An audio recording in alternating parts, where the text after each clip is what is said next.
Oddball. On Monday, a new boy arrived at Squarehead's school. His name was Square Brian, and that was all anyone knew about him. When the teacher asked Square Brian to stand up in front of class and introduce himself, poor Brian shook his head, went red in the face, and looked like he wished the ground would swallow him up. "All right," said the teacher, "we can do that later."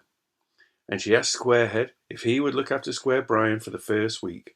Square Brian sat silently at the desk next to him and didn't say a word for the rest of the morning. During the lunch break, Squarehead asked him if he'd like to come and meet his friends in the playground. Square Brian shook his head and then went to the farthest corner of the schoolyard and sat on his own, playing with ants. It wasn't long before the children began to think that Square Brian was a bit odd. He didn't speak, and if anyone so much as looked at him, he went as red as a beetroot. "What's he hiding?" asked one boy. "He thinks he's better than us," said a square girl with her nose in the air.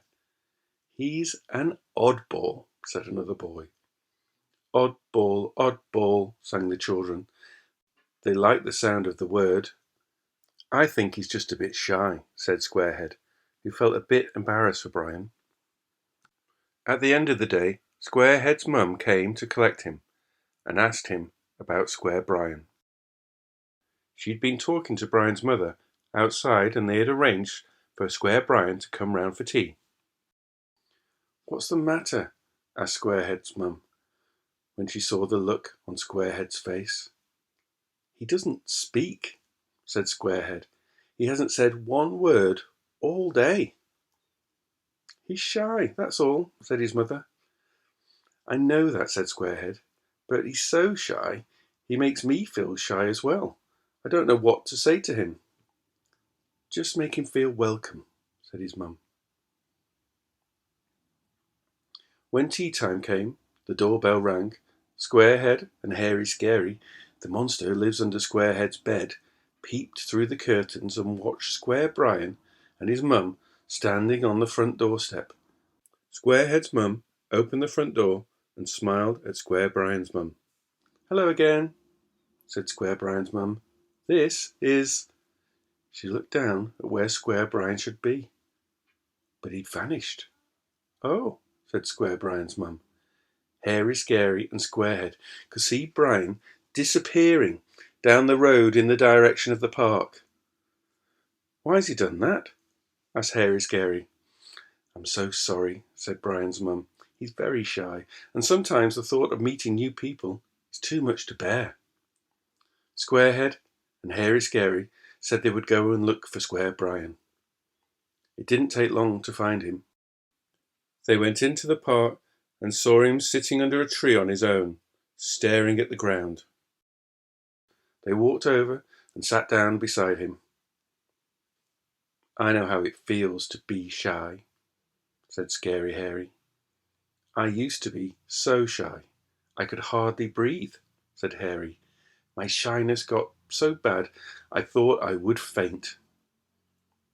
Square Brian snatched a quick look at Hairy Scary and then stared hard at the ground again. "I used to wish the ground would swallow me up," said Hairy Scary. Square Brian gave a little nod. "And then," said Hairy Scary, "someone gave me this."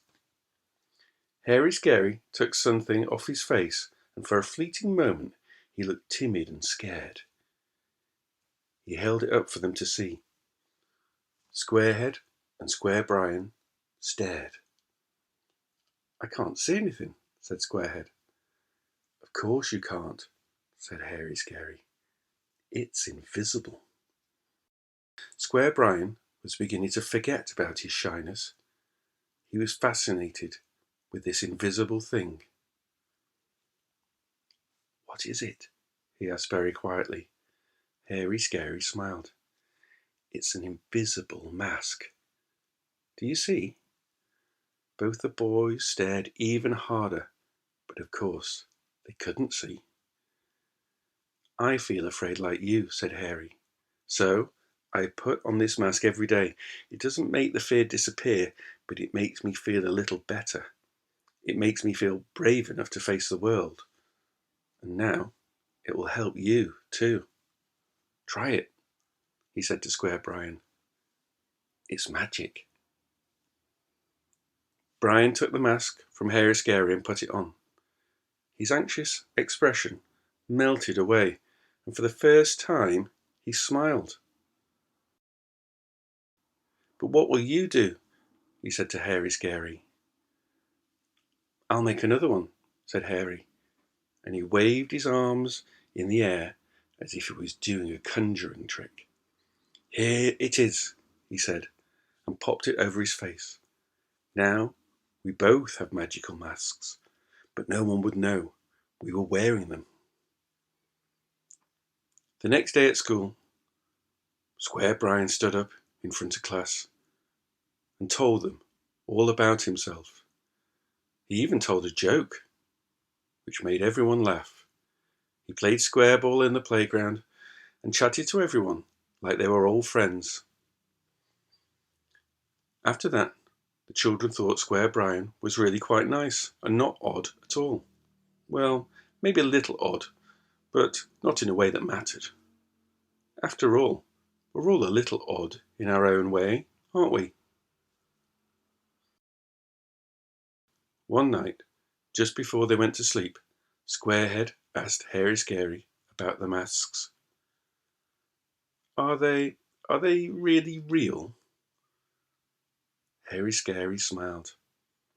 That depends, he said, on whether you're wearing one or not.